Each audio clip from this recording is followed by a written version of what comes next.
본 방송에서 제공하는 투자 정보는 투자 판단에 대한 조언입니다. 방송에서 제공하는 주식의 가치, 가격 상승 및 하락에 대해서는 방송사에서 보장하지 않습니다.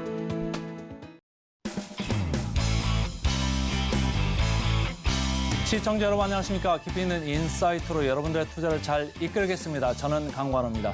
우리 시장 1월 초 이후 유난히 다른 시장 대비해서 안 좋습니다. 특히 1월 이후 국내 기관들은 무려 6조 7천억 원이나 국내 시장을 팔았습니다. 그중에 절반이 삼성전자입니다. 삼성전자를 이렇게 팔고 있으니까 우리 시장 좋을 수가 없습니다. 자, 차트 하나씩 보면서 좀 설명을 해드리겠습니다. 우리나라 축 중에 하나가 삼성전자 같은 IT도 있습니다만 2차 전지가 바로 축입니다. 그런데 관련해 있는 미국 회사가 있습니다.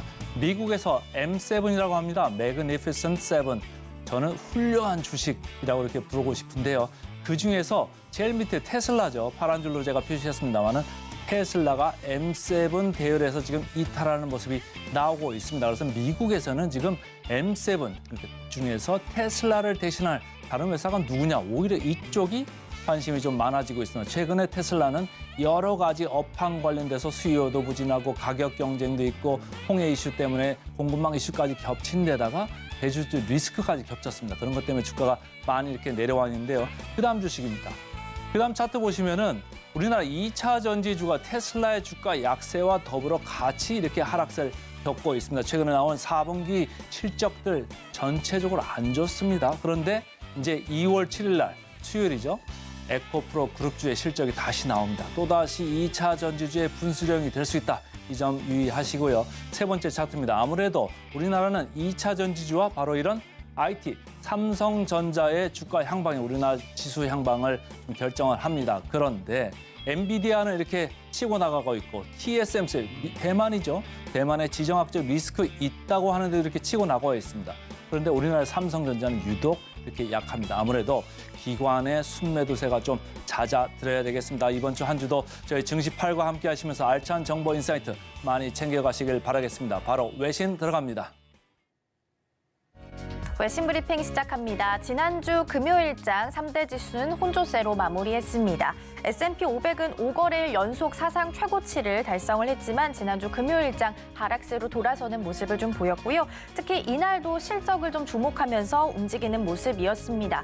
특히 눈에 띄는 부분이 있었다면 인텔이었습니다. 지난주 인텔의 실적 짚어드렸었는데요. 예상치를 웃도는 실적을 내놓긴 했지만 24년도 1분기 이익과 매출 가이던스가 예상치를 좀 밑돌게 되면서 애프터마켓에서 급락하는 모습을 보였습니다. 그리고 지난주 금요일장에서도 좀 큰 폭으로 밀렸습니다. 정규장에서 12% 가까운 하락률을 보이면서 마무리하는 모습 보였고요. 그러면서 지수에도 하방 압력을 가하는 모습이었습니다.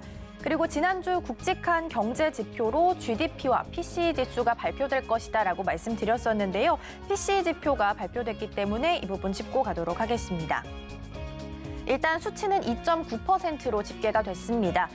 헤드라인 PCE 지수 같은 경우에는 전월 동월 대비해서 2.6% 상승한 것으로 나타났는데요. 더 중요한 근원 PCE 지수가 바로 2.9%로 집계가 됐습니다. 예상치였던 3%를 밑도는 수준이었고요. 근원 PCE 지수가 2%대를 나타낸 것은 2021년 3월 이후 2년 9개월 만이다라고 볼 수 있겠습니다.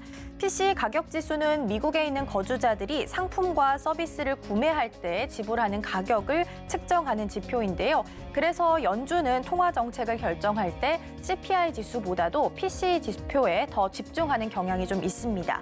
전날 발표됐던 4분기 GDP 성장률이 강한 모습을 좀 보인 가운데 연준이 선호하는 PCE 가격 지수는 반대로 둔화하는 모습을 좀 보이게 되면서 경기 연착륙에 대한 기대감이 좀 커지는 모습을 보였고요. 일부에서는 골디락스 랜딩 상황이 아니냐라는 좀 긍정적인 이야기까지 나오기도 했습니다.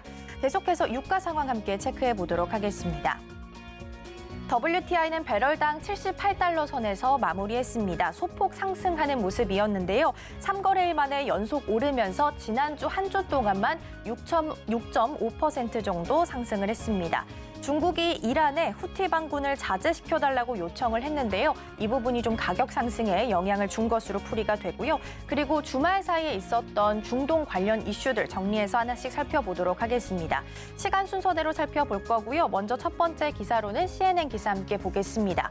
Oil tanker on fire in Gulf of Aden after Houthi missiles attack이란 기사인데요. 후티 반군이 홍해에 이어지고 있는 아덴만에서 영국 유조선과 미국 해군 구축함을 향해서 미사일 공격을 했다라는 내용의 기사입니다. 그동안 후티 반군은 주변의 중동 산유국을 자극하거나 혹은 환경 오염을 좀 초래할 수 있기 때문에 대형 유조선에 대한 공격은 그동안 좀 자제하는 모습을 보여왔었는데요. 그럼에도 불구하고 이번에 유조선을 타격한 것은 위협 수위를 조금 더 끌어올리려는 의도로 풀이를 좀 할 수가 있겠습니다. 그리고 이에 대해서 대응을 하기 위해서 미국과 영국의 다국적 함대 연함이 예멘의 항구 두 곳에 대해서 공습을 좀 시행을 하게 됐고요. 이렇게 서로 공격을 좀 주고받게 되면서 홍해에 대한 긴장감은 더 높아지는 모습이었습니다. 그리고 오늘 새벽에 또 새로운 뉴스가 전해졌었는데요. 친이란 무장단체의 공격으로 요르단에 주둔하고 있는 미군 3명이 숨진 것으로 전해졌습니다. 그동안 여러 미군이 다치기는 했었지만 사망자는 없는 상황이었는데요. 바이든 대통령은 책임을 추궁하겠다라는 강력한 입장을 좀 표명하기도 했습니다. 이스라엘 하마스 전쟁을 시작으로 홍해 리스크 그리고 중동 전쟁으로까지 계속해서 위험이 좀 확산되는 모습을 보이고 있는 상황입니다. 그리고 동시에 또 이스라엘과 하마스 사이에서 2달간 휴전하는 내용을 조율하고 있다라고 새벽 사이에 또 전해지기도 했습니다. 호재와 악재가 동시에 잔존하고 있는 상황이기 때문에 계속해서 뉴스들 체크해 보실 필요 있겠습니다. 이번에는 기사들 함께 살펴보도록 하겠습니다. 첫 번째는 What Biden's decision to pause new U.S. LNG exports means for energy market이란 기사인데요. 바이든 대통령과 LNG 수출과 관련한 기사 살펴보도록 하겠습니다. 바이든 대통령이 LNG 수출 시설 승인을 보류하겠다라는 내용으로 선언했는데요. 대선과 관련해서 그리고 에너지 마켓에 어떤 의미를 주게 되는지 하나씩 짚어보도록 하겠습니다. 미국은 세계 최대 LNG 수출국입니다. 바이든 대통령이 백악관 홈페이지를 통해서 정부는 계류 중인 LNG 수출 관련 결정에 대한 일시 중지를 선언한다라고 밝혔습니다. 예상치 못한 국가 안보상 긴급 상황은 예외라는 단서를 좀 두긴 했지만 LNG 수출 시설의 신규 건설 승인을 사실상 전면 중단하겠다라는 의미로 해석을 할 수 있겠습니다. 특히 2022년 2월에 러우 전쟁이 발발하고 유럽이 러시아산 에너지 금수 조처를 시행한 이후에 수출량이 더욱더 급격하게 증가하고 있는 상황이었는데요. 그래서 일각에서는 바이든 대통령이 러시아산 에너지 금수에 동참한 동맹국들을 위해서 안정적으로 에너지를 공급하겠다라고 약속을 했는데 이 부분을 저버리게 됐다라고 해석을 하기도 했습니다. LNG 같은 경우에는 가장 친환경적인 화석 에너지라고 불리기도 합니다. 발전 원가는 2~3배 정도 높긴 하지만 유해물질 배출이 상대적으로 좀 적은 편인데요. 하지만 완전한 친환경이다라고 보긴 좀 어렵기 때문에 환경 전문가들은 LNG 발전에 있어서도 반대를 표하기도 했습니다. 그렇다면 대선에 있어서는 어떤 의미를 갖게 되는지도 좀 살펴보면요. 이번 대선에서는 이상기후가 주요 대선에서 의제로 다뤄질 것으로 전망이 좀 되고 있습니다. 미국에서 이상기온과 한파 등으로 인해서 극단적인 기후 현상이 계속해서 잇따르고 있기 때문인데요.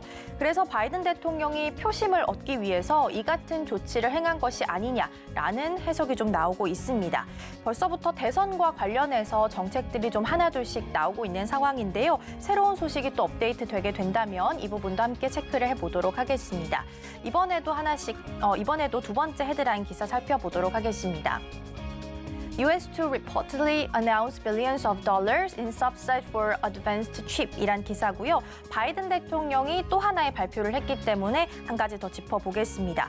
그동안 미뤄왔던 반도체 지원법 관련 보조금 지급을 시작하겠다라고 이야기한 부분인데요. 오는 11월 대선에서 재선을 노리기 위한 행동으로 또 한 가지로 풀이가 좀 되고 있습니다. 이번 지원안은 스마트폰, AI 등 첨단 반도체 제조 등을 부양하기 위한 목적이다라고 있다라고 전했고요. 구체적인 내용은 오는 3월 7일로 예정이 되어 있는 바이든 대통령의 의회 국정연설 전에 이 내용이 좀 발표가 될 것으로 예상이 되고 있습니다. 해당 보조금은 다시 기업들을 미국으로 불러들이고 또 중국의 의존도를 낮추기 위해서 2022년에 의회에서 통과시켰던 530억 달러 규모의 반도체 지원법에 따라서 지급이 될 예정입니다. 내용을 좀 살펴보면요. 5년간 총 520억 달러를 투입하게 되고 최대 35% 안에서 투자액의 5에서 15% 정도를 지급을 받을 수 있습니다. 그리고 이후에는 회계나 기술 수준을 미국 정부에 보고해야 할 의무가 생기게 되고요. 예상 외의 이익을 얻을 경우에는 최대 75%까지 미국 정부에 환원을 해야 하는 상황입니다. 특히 중국 등 우려 국가에는 10년간 반도체 추가 투자가 금지가 될 예정입니다. 현재는 미국 인텔과 또 대만 TSMC가 보조금을 받을 기업으로 가장 유력하다라고 거론이 좀 되고 있고요. 삼성전자, 마이크론 테크놀로지, 텍사스 인스트루먼트, 글로벌 파운드리 등도 유력한 지급 대상으로 현재 알려져 있습니다. 다만 보조금 지급이 결정된다고 해도 남은 변수들이 좀 있습니다. 우선은 숙련된 반도체 공장 노동자가 현재 부족하다라는 점이 있고요. 또 국가환경정책법도 위협 요인이기도 합니다. 보조금을 지급하기 전에 기업들은 환경 검토를 좀 통과를 해야 하는 상황인데요. 연방정부 보고서에 따르면 2013년부터 2018년까지 전체 검토하는 데 있어서 평균 4.5년 정도가 걸렸다고 합니다. 이번 대선에서 바이든 대통령 그리고 트럼프 전 대통령이 리턴 매치가 될 가능성이 커지게 되면서 바이든 대통령 측에서는 국정 성과에 대해서 더 부각해야 될 필요성이 더 커지게 됐습니다. 그리고 이번 발표가 그 시작이 될 것으로 보이는 만큼 이번 정책이 또 실제로 이행될 가능성은 조금 더 커 보이고 있습니다. 그렇기 때문에 오늘장에서 이 소식을 반영한 반도체 주들의 흐름도 함께 체크해 보시면 좋지 않을까 싶습니다. 이번에는 섹터별 움직임 함께 보도록 하겠습니다. 첫 번째 특징주로는 테슬라 함께 살펴보실 건데요. 지난주 금요일장에서 0.34% 강보합순해서 마무리했습니다. 최근 좋지 않는 실적을 좀 발표한 후에 JP모건은 주가가 30%가량 추가로 더 하락할 수 있다라고 경고하기도 했습니다. 그럼에도 주가는 반발 매수세가 좀 들어오게 되면서 강보합순해서 마무리를 했는데요. 이러한 상황 속에서 테슬라가 미국에서 모델 Y, S, X 일부 차량을 리콜한다 라고 밝혔습니다. 미국 도로교통안전국에 따르면 테슬라의 일부 모델에서 후방에 있는 카메라 이미지가 제대로 나타나지 않는 문제가 발생했다라고 밝혔는데요. 테슬라는 지난해 12월 중순에 오토파일럿 결함으로 200만 대를 리콜한 지 한 달여 만에 다시 한번 리콜을 또 진행을 하게 됐습니다. 그리고 추가적인 소식으로 AI 관련 이야기도 좀 함께 살펴볼 텐데요. 전기차 부분에서는 악재가 터졌다면 반면 AI 분야에서는 호재가 전해지기도 했습니다. 일론 머스크의 AI 스타트업인 xAI가 최대 약 8조 원의 투자 유치를 논의 중인 사실이 전달된 겁니다. 머스크는 xAI의 가치를 최대 약 26조 7천억 원으로 제한한 것으로 알려져 있는데요. 머스크는 지난해 7월에 챗 GPT의 대항마로서 xAI를 설립한 바 있습니다. 투자 자본을 바탕으로 실제로 대항마를 좀 만들어낼 수 있을지 기대해 보셔도 좋을 것 같고요. 이번에는 로키드 마틴 함께 살펴보도록 하겠습니다. 지난주 금요일장 0.26% 하락하면서 약보합순에서 마무리했습니다. 마찬가지로 지난주에 실적을 발표를 했습니다. 매출액과 EPS 모두 예상치를 좀 웃도는 모습이었는데요. 하지만 올해 가이던스를 좀 낮게 잡게 되면서 주가는 좀 약세를 보였습니다. 이런 가운데 비용 절감을 위해서 로키드 마틴이 올 한 해 동안 직원의 1%를 줄이겠다라고 발표했습니다. 비용 절감 조치에는 채용 동결 그리고 동시에 자발적인 해고도 함께 좀 포함될 것으로 전망되고 있는데요. 그리고 주말 사이에 또 새로운 소식이 전해졌습니다. 로키드 마틴의 F-16 전투기와 관련된 소식이었습니다. 조 바이든 행정부가 스웨덴의 나토 가입을 비준한 튀르키예에 F-16 전투기를 추가 판매하는 것을 승인했다라고 전해졌습니다. 그동안 러우 전쟁으로 안보 위협을 좀 느꼈던 스웨덴 그리고 핀란드가 군사 중립을 폐기하고 나토 가입을 신청하자 튀르키예가 거부권을 행사하면서 이를 막아선 바가 있었는데요. 이후 벤 카딘 미국 상원 외교위원장은 튀르키예 대통령에게 이 비준에 대해서 감사함을 표현하기도 했습니다. 이에 따라서 F-16 전투기 40대를 추가로 판매하게 됐고요. 현재 튀르키예 공군이 운영하고 있는 F-16 79기를 위한 현대화 키트도 함께 제공하겠다라는 소식을 전했습니다. 악재와 호재가 함께 있었던 록히드 마틴은 지난주 금요일장 약보합 순으로 마감하는 모습이었습니다. 지금까지 외신 브리핑이었습니다.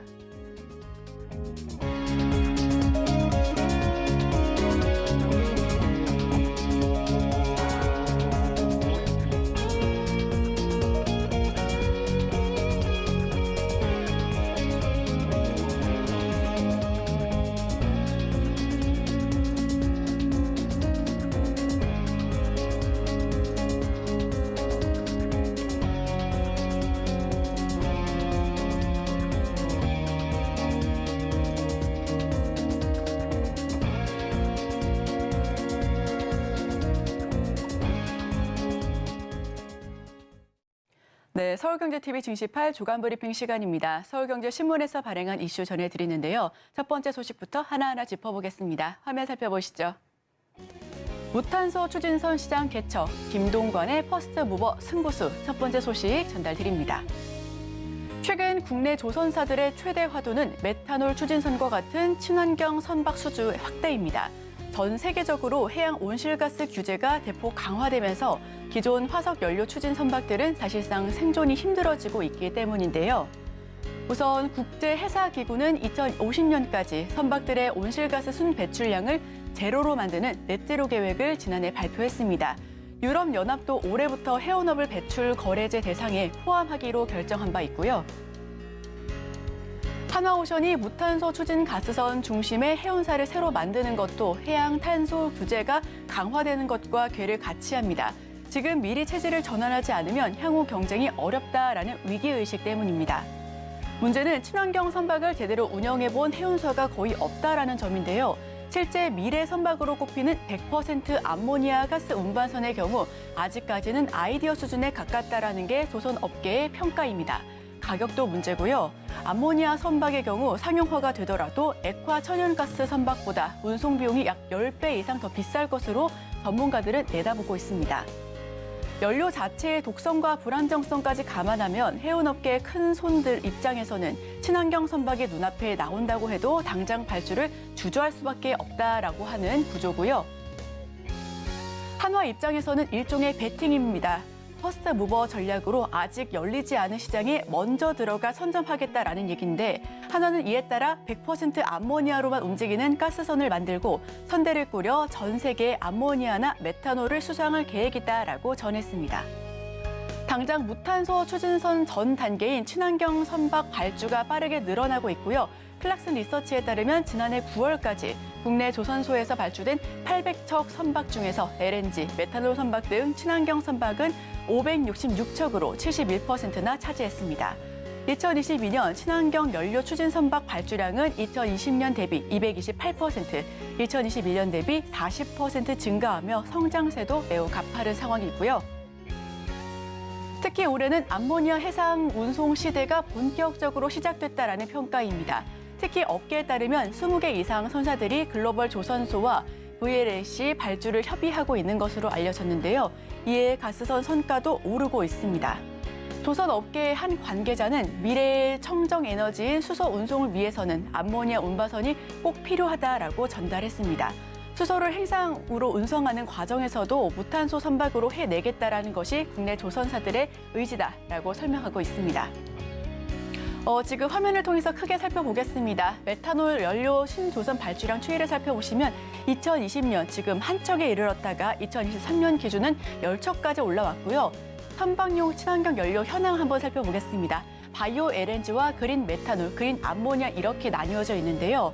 온실가스 저감률로 살펴보시면 바이오 LNG가 약 80%, 그린 메탄올은 100%가 가능하다라고 합니다. 그린 암모니아는 90에서 95%로 높은 수준을 유지하고 있는데요. 이 장점 살펴보시면 기존 LNG 인프라와 활용이 비슷하다라는 부분이 바이오 LNG의 장점이고요.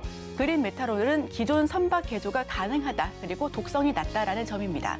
그린 암모니아는 수소 활용이 가능하고 연료전지 적용이 가능하다는 점에 장점이 두드러지는데 이 단점 한번 살펴보시면 메탄 누출과 높은 생산 비용, 그린 암모니아 같은 경우는 강한 독성이 단점으로 거론되고 있습니다.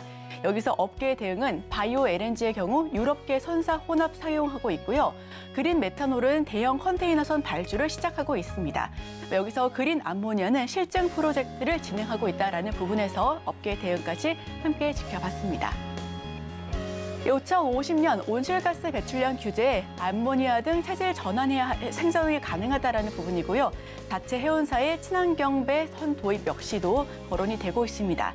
수소 시대의 기술 경쟁력에 선점이 나서고 있는 부분까지도 함께 살펴보시면 좋겠습니다.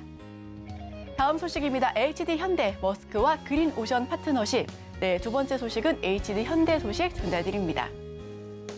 HD 현대가 세계 첫 메탄올 추진 초대형 컨테이너선을 성공적으로 건조하며 친환경 선박 시장을 선도하고 있습니다. 정기선 HD 현대 부회장은 최근 다보스 포럼에 이어 이 선박의 명명식에서도 머스크사와 만나 탈탄소 촉진 방안을 논의했다라고 전해졌고요. 이 선박은 길이가 315m, 너비는 54m, 높이는 33m 규모로 HD 현대가 AP 몰러머스크로부터 수주한 총 18척의 초대형 컨테이너선 중 첫 번째 선박이다라고 알려져 있습니다.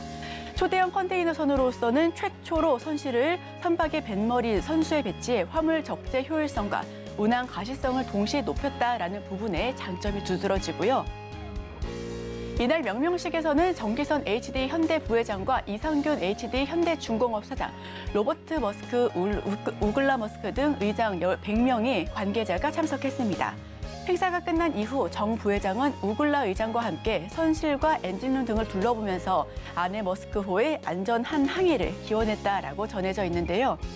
메탄올은 기존 선박유에 비해 황산화물, 질소산화물, 그리고 온실가스 등 오염물질 배출을 대폭 줄일 수가 있기 때문에 액화 천연가스에 이어 주목받는 차세대 친환경 선박 연료로 잘 알려져 있습니다.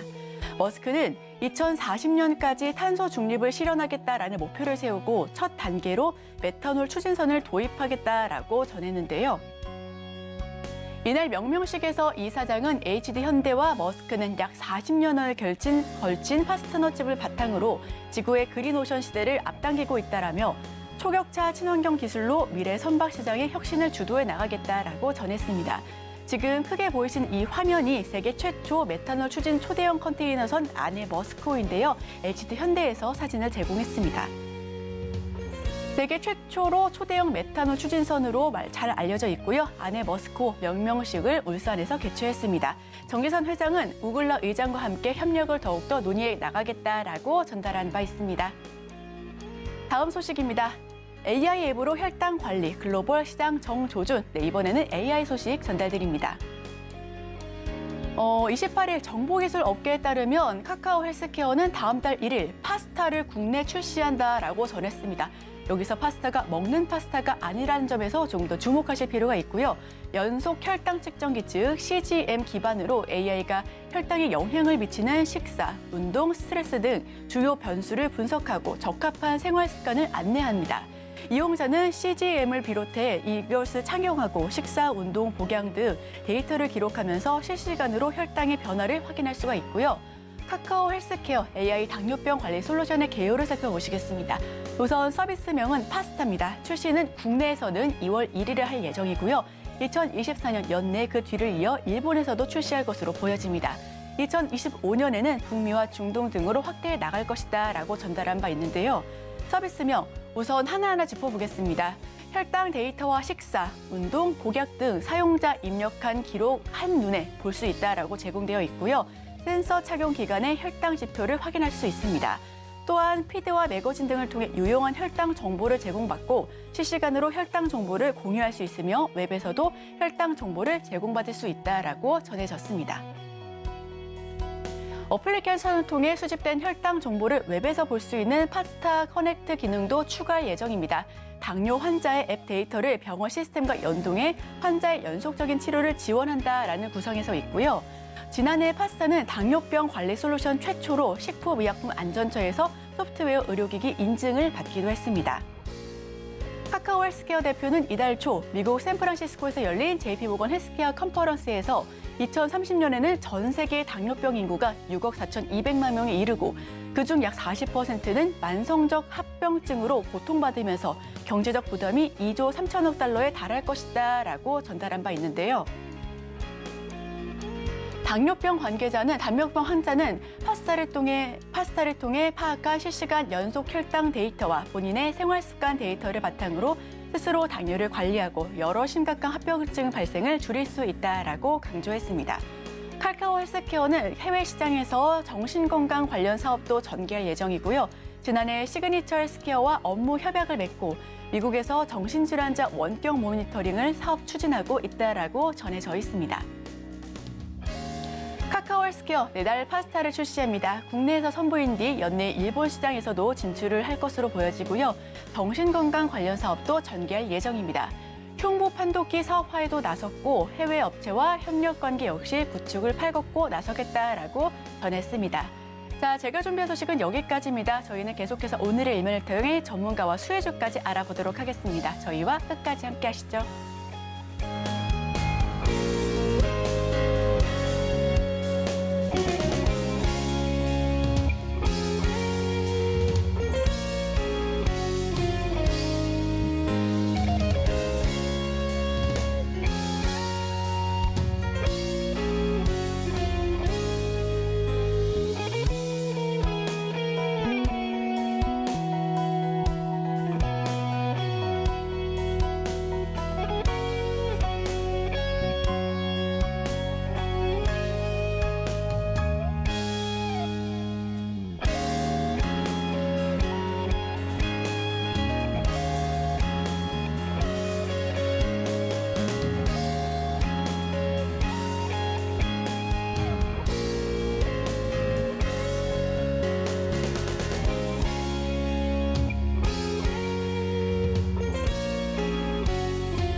개인 투자자가 아닌 전문가는 장 시작 전 뉴스를 볼 때 어떤 부분에 초점을 맞출까요? 오늘의 일면 헤드라인입니다. 살려줘! 노인 다급함 외침 알아들은 돌봄 로봇. 헤드라인 풀어주실 분이죠. 인사이트 K 배종찬 소장 함께합니다. 어서 오세요. 안녕하십니까.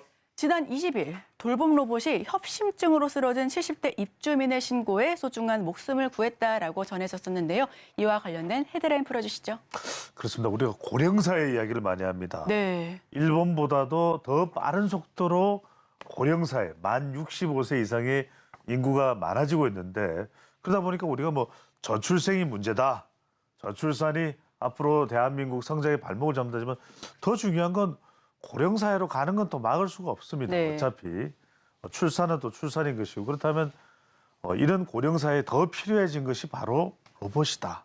도움을 어떤 식으로든 받을 수밖에 없는 상황. 방금 전에도 말씀을 해주셨지만 지병이 있던 70대 할아버지 협심증과 뇌질환 정세로 70대 할아버지가 쓰러졌지만 주변에 아무도 없어요. 이럴 때 위급 상황을 이 외침을 아이고 이거 어떡해 이런 것을 들었던 것이 바로 AI 돌봄 로봇이죠. 스피커가 이 부분을 이제 인식을 하고 위급 상황을 즉시 통신사 간제센터로 연결합니다.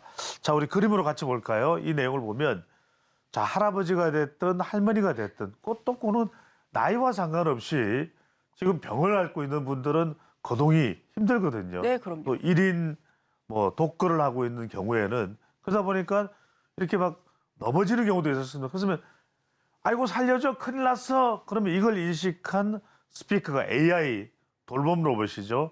이것을 바로 주간에는 케어 센터에 야간에는 또 보안 또 경호 이쪽으로 하는 업체인데 ADT 캡스가 감지를 해서 119 신고센터에다가 연락을 해줍니다. 그러면 바로 대화를 시도하고 빨리 응급차가 출동을 해야 되겠다. 119 구급차가 출동해야 되겠다 해서 사람의 인명을 구할 수 있는 그런 시스템인데 이번의 경우에도 그 덕분에 가까스로 생명을 살릴 수가 있었습니다. 이 센서의 경우에는 돌봄 로봇은 AI 스피커와 생활 감지 고도화 센서로 구성이 되어 있습니다. 전방 5m 안에 사람의 호흡과 또 심박수 그리고 체온을 측정하고 활동을 감지하고 이게 또 중요합니다. 집 안에 있는지 없는지. 그러니까 저 멀리 지방에 있는 부모님의 경우에는 그게 많이 신경 써요.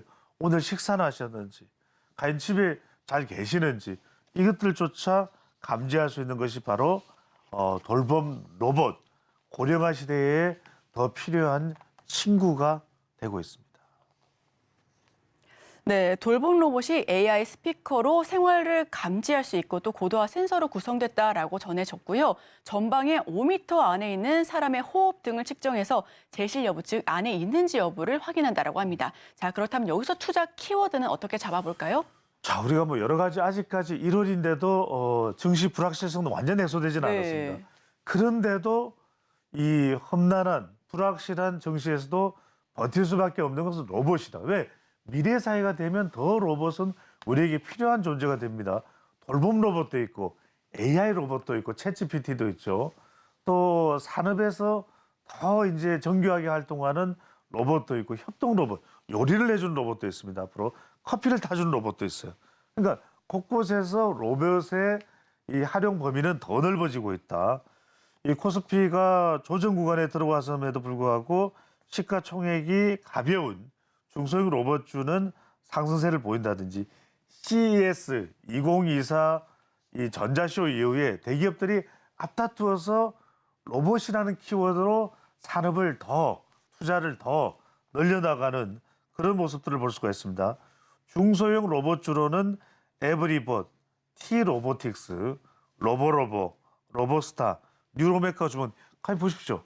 에브리봇 자, 1월 18일 종가 기준입니다. 물론 이제 이번 주 달라질 수 있는 T-로보틱스, 로보로보, 로보스타, 뉴로메카. 그러니까 우리가 기존에 알고 있는 두산 로보틱스나 레인보우 로보틱스, 뭐 유진 로봇뿐만 아니라 다 올라가는 거예요. 이런 상황이 로봇의 이 가치가 펀더멘털 자체가 계속 성장할 수밖에 없다라는 것.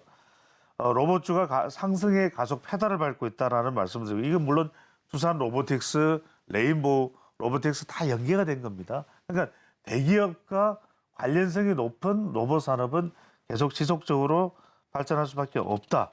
특히 이제 여러분들이 처음에 투자할 때 제가 333 투자 전략을 말씀드렸죠. 처음에 세 개는 대표 종목. 그 다음에 대표 종목을 다 뽑고 났더니 방산할 때 설명드렸잖아요. 그 다음에 좀 덜 알려져 있지만 부가가치가 또 파생가치가 높은 기업 세 개 선택. 그 밑에 정말 다 선택하고 난 다음에 또 추가적으로 선택하는 그런 포트폴리오 전략을 구사할 필요가 있다는 말씀을 드렸는데 실제 어느 정도 인식이냐면 이 AI 로봇 시대의 전망, 직장인들은 정말 긍정입니다. 자, 한 이 리서치 회사가 조사한 결과에 따르면 생성형 AI 사용 빈도에 대해서도 일상적으로 사용한다. 이제 우리 생활이 된 거예요. 그 다음에 간헐적으로 사용한다. 예전에는 우리가 로봇 그러면은 어쩌다가 이게 로봇이 하고 깜짝 놀랐지만 이제는 우리 생활 주변 곳곳에 로봇이 산재해 있는 그런 상황입니다. 그러다 보니까 주로 어디에 AI를 사용하느냐. 아직까지는 이것도 좀 부분적일 수는 있어요. 더 강변미하게 늘어나고 있습니다. 그런데도 부분적인 것만 보더라도 생성형 AI가 지식 검색, 번역. 이제 또 온 디바이스 AI가 들어가면 더 놀라운 번역 기능도 가능해지죠. 또 글쓰기, 데이터 분석, 이제는 기사 작성도 우리 정시 투자도 AI가 하고 있어요. 데이터 분석, 코딩, 그다음에 인식 비교를 보면 기대 수준도 불안보다는 훨씬 더 높다. 불안감도 있겠죠. 과연 이게 일자리를 뺏기는 게 아니냐. 걱정하지 마세요. 아, 예. 진행자는 교체할 수가 없습니다. 살짝 걱정했습니다. 네네. 자, 그래서 이런 이 상황에다가 심지어는 65세 고령자도 북한산을 거뜬히 간다. 키스트가 고성능 웨어러블 로봇을 개발했습니다. 그러니까 고령자도 아이고 이제 허리도 아프고 어떻게 가. 근데 이 웨어러블 로봇을 착용하면 젊은이보다 더 역동적으로 북한산도 오를 수 있고 인왕산도 오를 수 있고 지리산도 오를 수 있는 그런 상황이 되는 거죠. 실제로 이제 이 세상이 달라지고 있는데 로봇의 역할이 대단하다. 자, 이런 상황에서 우리가 두 종목을 좀 눈여겨봅니다. 물론 이제 두산 로보틱스, 레인보우 로보틱스도 있지만 기술을 갖추고 있는 로봇 기업에 주목할 수 있고 당장 수익은 좀 안 나오겠죠. 왜? 이게 아직까지 보편화, 강범화되지는 않았으니까. 두 종목은 첫 번째는 뉴로메카입니다. 자, 협동 로봇 안전. 이제는 로봇은 협동 로봇이 가장 범위가 넓어요. 다양하게 우리가 협동할 수 있는 기능이 있다는 의미입니다. 자, 100건이 넘는 특허 출원. 물론 이제 등록된 건 한 30에서 40여 건이지만 계속해서 특허가 나오고 있다는 거, 출원을 하고 있다는 거. 자, 주목할 만한 특허는 뉴로메카에서 센서 없이 필요 없습니다. 로봇 동력학 모델만을 이용해서 로봇 충돌을 감지할 수 있는 센스리스 충돌 감지 기술이다. 왜? 충돌하면 이건 우리가 안 쓰느니만 못하잖아요. 근데 그 기능이 있고 또 인공신경망을 통해서 충돌을 감지하는 기술. 이 부분에 있어서만큼은 뉴로메카가 상당히 독보적입니다. 또 로봇 말단에 배치된 카메라를 통해서 물체를 인식하고 추정하는 기술도 있고 자, 중요한 게 이겁니다. 얼마나 이제 해외 시장까지 또 다른 기업까지 폭넓게 협력이 되고 있냐면 지난해 4월 달에는 큐렉소, 6월에는 원익 로보틱스, 그리고 7월에는 중국입니다. 중국의 로시, 8월에는 또 위드포인트 등 이렇게 해외 시장까지도 협력을 통해서 개척이 되는데 자, 지금 상장된 지는 한 1년여 정도밖에 안 됐습니다. 그러니까 이거 보시면은 상장하고 얼마 안 돼서 바로 기술력을 인정받은 뉴로메카예요. 그러니까 낮은 단계부터 시작되는 것이 아니라 상장하자마자 바로 최고가 5만 원대에서 지금 한 3만 7천 원대 정도 형성되어 있기 때문에 그만큼 기술력을 인정받는 기업이다. 자, 시간상 하나 더 소개드리면 로보티즈입니다. 많이 헷갈려요. 로보, 뭐 에브리본 뭐야 도대체 어떻게 로보스타도 구분해? 있고요. 자, 여러분 기술을 보셔야 됩니다. 기술이 얼마나 독보적이고 자신들만의 자체적인 기술을 가지고 있느냐 이 점을 꼭 보셔야 됩니다. 자, 최근에 이제 주가 급상승세를 탄 게 이 로보티즈죠. 근데 이게 뭐가 가능하냐면 실제로 자율주행 로봇. 자, 자기 혼자서 다닐 수 있는 센서가 달려 있는 겁니다. 이번에는. 그래서 앞에 누가 있다, 물체가 있다 피해가면서 물건을 운반할 수 있는. 우리가 여러분들 커피숍에서 이 서빙을 하는 그런 로봇 보셨죠? 그런 바로 로봇, 바로 개미를, 자율주행 로봇 개미를 생산하고 있는 회사가 바로 로보티즈입니다. 그러니까 최근에는 괌의 리조트와 계약을 맺었어요. 이 자율주행 로봇이. 그러니까 음식도 전달할 수 있고 그릇까지 수거해서 주방으로 옮겨올 수 있는 상당히 이제 편리해지는 것이죠. 핵심 기술이 뭐냐면 로봇 전용 액추에이터입니다. 자, 이제 우리 관절처럼 이렇게 자꾸 움직여야 서빙이 되겠죠. 이게 가능한 지능형 또 소프트웨어까지 구성이 되어 있는 바로 그 기업이 로보티즈인데 자, 이 관절이라는 게 우리가 사람도 상당히 중요하지만 로봇은 이 관절이 없으면 좌우로 상하로 못 움직이는데 이 액추에이트에 있어서 가장 또 앞서 있는 그런 기술을 가지고 있는 기업이 로보티즈입니다. 자, 여기에다가 지난해에는 자율주행 로봇, 방금 전에 말씀드린 개미를 앞세워서 글로벌 시장을 겨냥하고 있는데 자, 먼저 우리가 기업을 볼 때 영업 실적으로 보면 안 좋아요. 왜? 제가 분명히 말씀드렸습니다. 아직까지는 로봇은 개발의 단계이지 물건을 마구잡이로 지금 마음껏 팔 수 있는 그런 시장의 단계는 아니다. 근데 올해 3분기 이후에는 이제 이런 부분들이 좀 개선되고 앞으로 해외 시장 쪽으로 진출할 수 있는 것. 자, 짧게 시간이 없으니까요. 보시면 자, 상장되고 난 이후에 좀 지지부진했다가 이 기술력으로 부쩍 올랐다가 지금 한 2만 8천 원대 가 있기 때문에 기술의 뉴로메카, 기술의 로보티즈의 참고로 주목을 해보셔도 좋겠습니다. 네, CS2024 이후에 대기업들이 줄다투어 로봇 산업에 진출을 알렸습니다. 이미 진출해 있는 기업들 같은 경우에는 투자를 늘리겠다라고 선언한 바 있고요. AI 로봇 등 수요가 급격하게 확대돼 가고 있고 많은 시민들 역시도 긍정적이다라고 평가한 바 있습니다. 여기에 수혜 주로는 뉴로메카, 로보티즈 살펴봤으니까요. 우리 시청자 여러분들께서도 다시 한번 눈여겨봐 주시길 바랍니다. 지금까지 인사이트K 배동찬 소장과 함께했습니다. 오늘 말씀 고맙습니다. 감사합니다.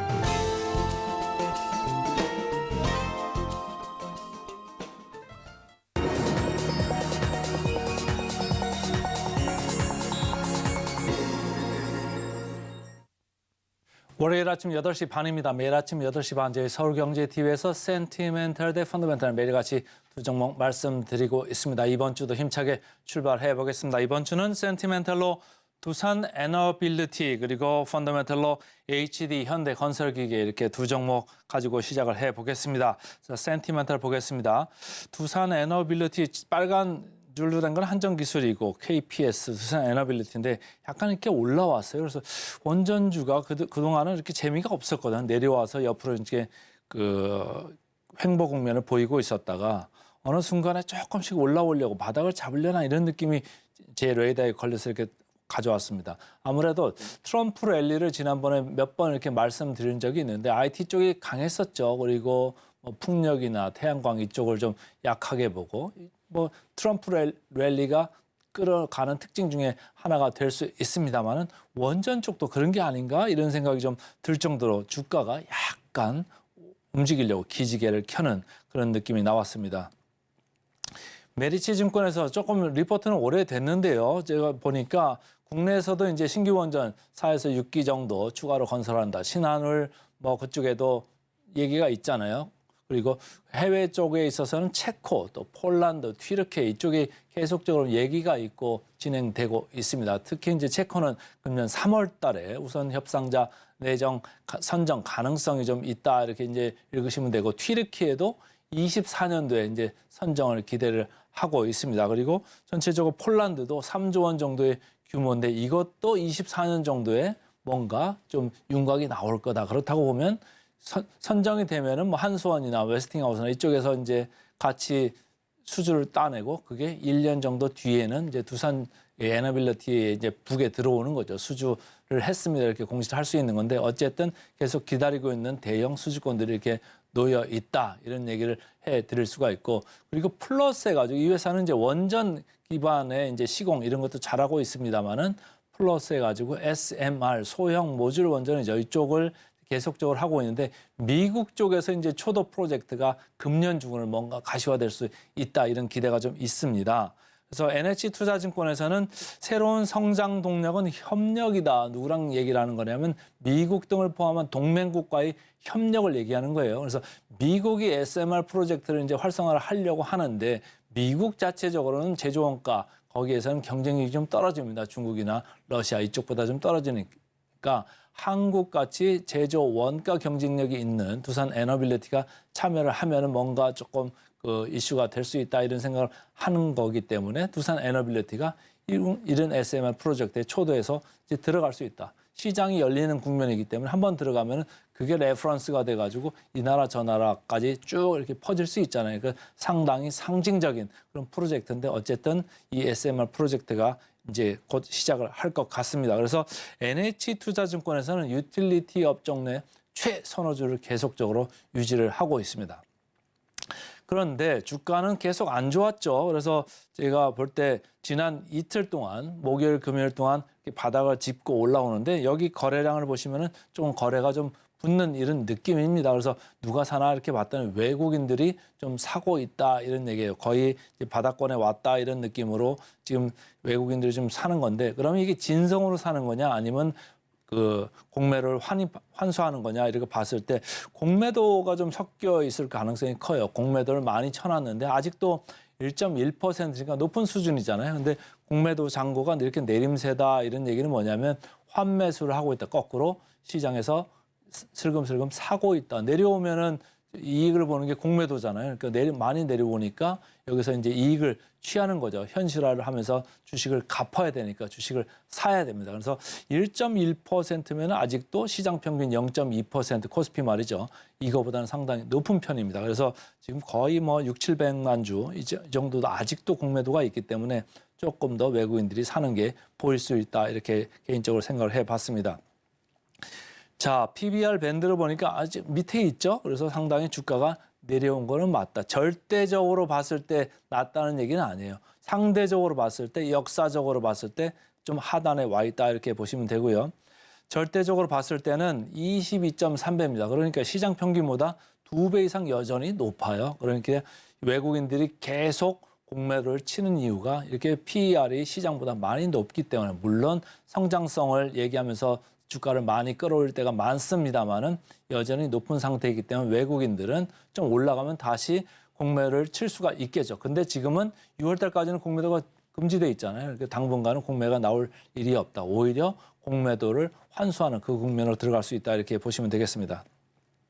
자, 목표가를 보니까 10월 전에는 이렇게 쭉 내려왔죠. 근데 최근에는 목표가를 이렇게 유지를 하고 있습니다. 자, 목표 주가 대비 괴리를 보니까 38% 정도 보고 있네요. 그래서 오늘은 센티멘털로 두산 에너빌리티부터 말씀을 드렸습니다. 이제 펀더멘털로 넘어가겠습니다. 오늘은 HD 현대건설기계입니다. 자, 최근에 트럼프 랠리 다시 말씀을 드리겠는데 차트 보시죠. 미국에서 캐터필러라고 하는 아주 건설 중장비 회사의 주가가 최근에 올라가기 시작했습니다.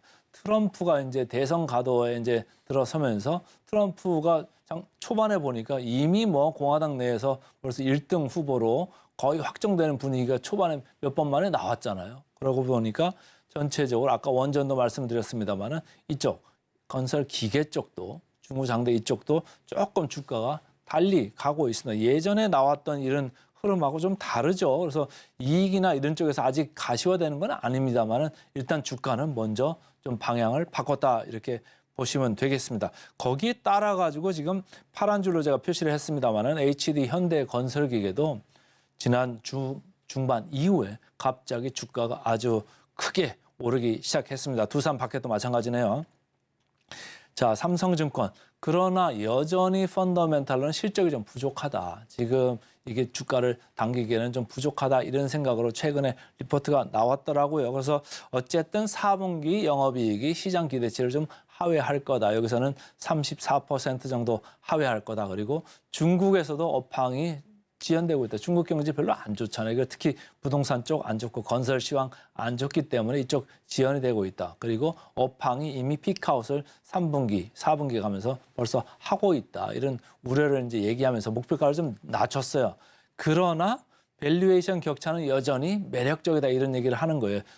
이쪽 그 건설 기계가 다른 데보다 밸류에이션이 상당히 낮거든요. 그래서 이따가 좀 보여드리도록 하고요. 자, 하나증권입니다. 실적은 하회하는 게 맞습니다. 실적은 뭐 계속 안 좋고 상반기까지도 좀 아쉬울 수 있다. 이런 얘기를 합니다. 그런데 북미 지역에서는 인프라 수요가 계속적으로 있을 수밖에 없고 앞으로 트럼프가 되면은 더 있을 수도 있겠다. 아무래도 트럼프가 계속적으로 취했던 정책이 뭡니까? 리쇼어링 정책입니다. 미국에 다시 공장을 지으라는 거잖아요. 그러니까 미국 공장으로 계속 공장을 지으려고 뭐 우리나라에서도 현대차 이런 그룹도 계속 나갔고 삼성전자도 마찬가지고 다른 기업들 계속 따라 나가고 있지 않습니까? 그러니까 인프라 수요가 계속 있어요. 그 반면에 주택이나 그 자원국의 채광 수요는 약간은 둔화는 하고 있습니다만은 이 하나증권이 보는 건 바로 이겁니다. 절대적으로 영업이익 수준이 낮지 않다. 예전보다는 한 단계 레벨 업돼 있다. 그렇기 때문에 뭐 지금 내려가는 사이클은 맞습니다만은 목표가는 계속적으로 72,000원을 이 하나증권은 유지를 하고 있습니다. 자, 최근에 주가 보면 참 재미없었죠. 몇 달 동안 너무너무 재미없었는데 거래량이 좀 이렇게 많이 올라오네요. 누가 사나 봤더니 기관이 매수를 좀 하고 있었는데 여기에 외국인이 가담을 했습니다. 그러면 물량은 누가 뺏기는 거죠? 개인들이 뺏기고 있습니다. 이렇게 오랫동안 쥐고 있다가 초반에 지금 뺏기는 거예요. 여기서 크게 내려갈 거라고 생각을 하시는지 뭐 올라가니까 아이 팔자 이렇게 생각을 하시는 것 같은데 제가 볼 때 급하게 파실 필요가 없을 것도 같아요. 왜냐하면 바로 보여드리겠습니다만 밸류에이션이 상당히 낮거든요. 자, 역사적 밸류 밴드입니다. 밸류 밴드 하단에 와 있죠. 여기서 내려가 봐야 이제 얼마나 더 내려가겠나 이런 생각이 들 정도로 상당히 하단에 내려와 있다 이렇게 보시면 되겠습니다. 역사적 밸류밴드 이외에 절대적인 PER로 봐서도 5.3배입니다. 그러니까 코스피 PER의 반밖에 안 돼요. 24년 거를 다 영업이익을 친다고 해도 영업이익이 조금 현찮아진다고 해도 여전히 5.3배다. 그러면 밸류에이션은 상당히 매력적이다 이렇게 읽으시면 되겠습니다. 자, 목표가 하향세 최근까지 내려왔습니다만은 트럼프가 된다는 생각에 조금 멈출 수도 있겠다 이런 생각으로 제목을 제가 잡아봤고요. 자, 목표 주가 대비 괴리율 34% 정도 남았네요. 그래서 오늘은 센티멘탈로 두산 에너빌리티, 펀더멘탈로 HD 현대건설기계 이렇게 두 종목 말씀드렸습니다. 오늘의 핵심 뉴욕 세 줄입니다. 지난주 금요일장 뉴욕 증시 다우만이 소폭 상승하면서 혼조세로 마감됐습니다. 오늘의 일면 살려줘, 노인 다급함 외치 마라들은 룰봄 로봇, 협동 로봇과 AI 로봇에 대해서 관련주를 알아봤고요. 마지막으로 센티멘탈은 두산 리너빌리티, 펀더멘탈은 HD 현대건설기계 살펴봤습니다. 저희는 바로 이어서 증시 9로 돌아오겠습니다. 해당 방송도 서울경제TV와 함께 하시죠.